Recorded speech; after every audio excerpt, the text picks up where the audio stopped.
What's up everyone, Zero here, welcome back to the channel. I do a video series for PoE 1 called the TLDR Crafting Guide. A lot of crafting guides out there are very long and you're watching someone craft and it's really not explained why they're making the steps that they are making. Some creators are very good at that and some not so much. But essentially what I do in this video series is I take you from the very basics of crafting all the way up into crafting some higher end gear. So if you're brand new to Path of Exile 2, this video in particular will be the perfect video for you. I'm going to walk you through the basics of item level, affixes, and what all the basic currency does. And then from there, we'll move on to essences, omens, and then using some of the abyss crafting too to do some very cool stuff. So if you guys find this video useful at all, please consider leaving a like and subscribe to the channel. And with that being said, let's get into the video. So the first thing I want to touch on are the different item types. Now you have a normal item, which has no modifiers on it and might have an implicit. An implicit modifier is the modifier at the top. If you look at this ring right here where it says 9% increase to cast speed, that is the modifier. No matter what you do to this item, as far as crafting the prefixes and suffixes, it will not change that implicit. Now there are ways to re-roll that, but we'll get into that a little bit later. But the normal item has no prefixes or suffixes on it. You have a magic item, which can have one prefix and one suffix on it. And then a rare item can have 3 prefixes and 3 suffixes on it.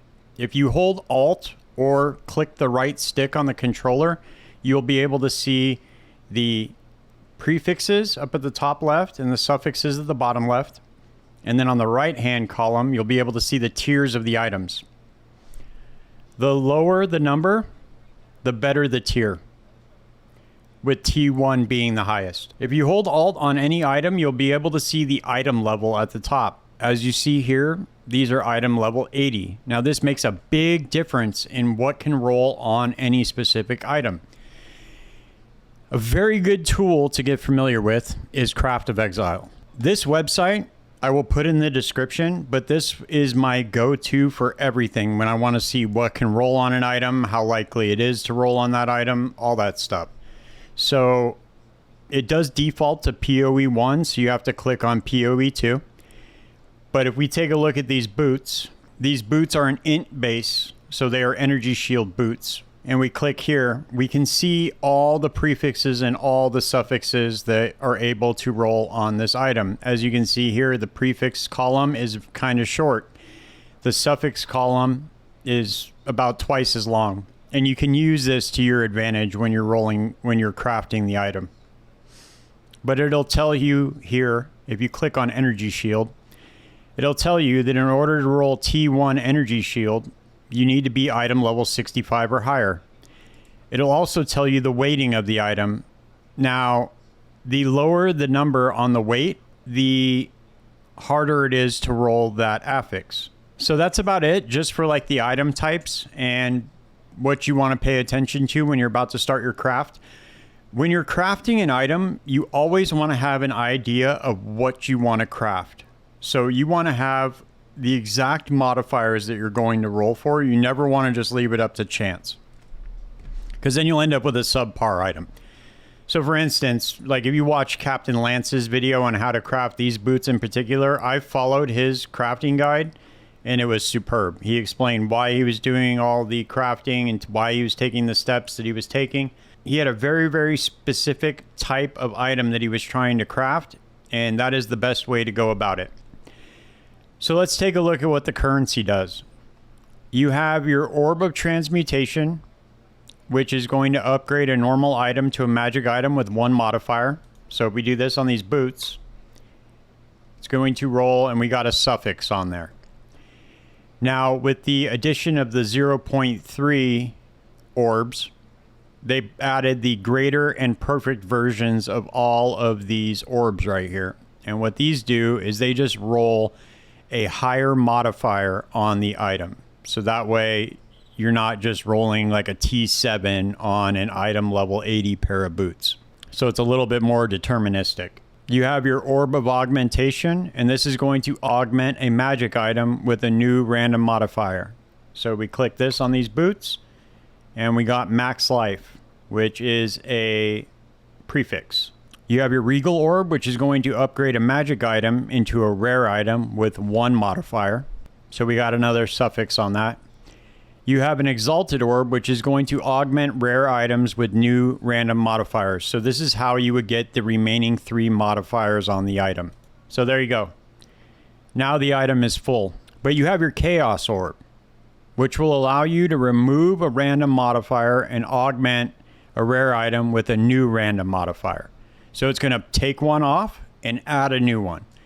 And you can spam this all day long until you get what you want, which would be a huge waste of currency, because there are way more deterministic ways to roll items, especially now. So your Orb of Alchemy, it will take a rare item, it will take a normal item and upgrade it to a rare with 4 modifiers. So if I would have rolled this Orb of Alchemy on these normal boots, it would have made a rare item with 4 modifiers on it, completely random. You have your Orb of Chance, which will unpredictably either upgrade a normal item to a unique rarity or destroy it. So these are typically just gambles. You can use them when you find a base of a specific unique you're looking for. So like back in the previous patches, people were doing these on stellar amulets, trying to roll Astromentices. And that's what they would try to do with them. As you can see here, the Astromentis, it was a chase item in the previous leagues, but it is a stellar amulet base, so that's what these Orbs of Chance are typically used for. You have a Fracturing Orb, and this will fracture a random modifier on a rare item with at least 4 modifiers, and it locks it in place so that no matter what you do to that item, it will stay on there, kind of like the Implicit does on the items that I showed you before.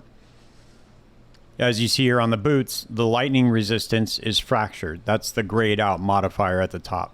You have an Orb of Annulment, which is going to remove a random modifier from an item. So you click on this, any item, it doesn't matter if it's rare, magic, whatever it is, it'll remove a random modifier. There's some very cool stuff you can do with this, but we will get into that a little bit later. The Divine Orb, this randomizes the values of the affixes on the item, and you use these on some very, very high-end crafts. Like if you have rolled T1, but it's a low T1 affix on an item, and you're trying to get that perfect when you're min-maxing your items, that's what you would use these for. Other than that, you use them for trading. The Lesser Jeweler, Greater Jeweler, Perfect Jeweler Orbs, these apply to gems. The Artificer Orbs, these add sockets into a weapon, wand, staff, or armor. That is how you get your sockets in your items. You have the Arcanist Etcher. These will improve the quality of a wand, staff, or scepter. Your Armor Scraps, which improve the quality of an armor. Now, as you see here, this is an int-based boots, which means that since it's int-based, it has Energy Shield as the implicit modifier on the item. Now, if this were to be strength int, it would be armor energy shield. And the way that you improve that number is by improving the quality on the item. Same thing goes for the weapons.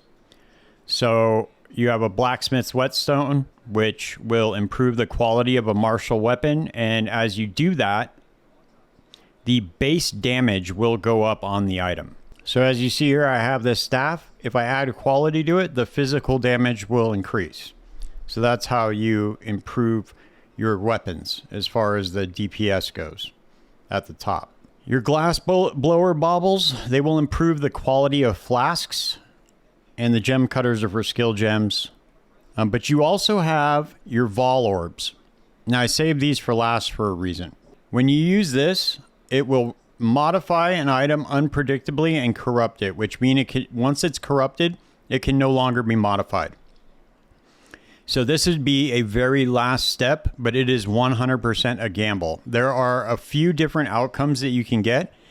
You can either add a corrupted implicit on the item, which in this game they call it an enchant. So as you see here, I corrupted these boots and it gave me 24% increased stun threshold as the enchant. Now, the other things that could have happened to this, it could have randomized the numerical values on the item itself.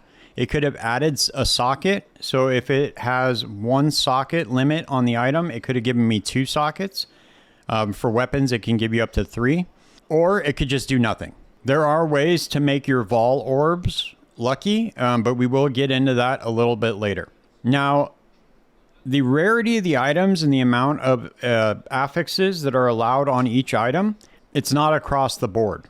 Now, that works for weapons, armor, and jewelry. For jewels, flasks, and charms, it's a little bit different. A flask and a charm cannot get to rare rarity, but they can have a unique rarity like this charm right here. Now, a flask and a charm can only roll the rare, which means it can only have a prefix and a suffix on it. Now, jewels, they can roll all the way up to rare, but their rare is only allowed 2 prefix and 2 suffixes on them. The magic is just 1 and 1, just like the items are. So it's a little bit different, but not too confusing. It's pretty straightforward. But yeah, that's pretty much it for the very, very basics of item crafting. In the next video, I will get into the essences and omens, and I will show you guys how to do some pretty cool stuff, especially with the new stuff that's been added to the game. So stay tuned. I will see you guys in the next video. Peace.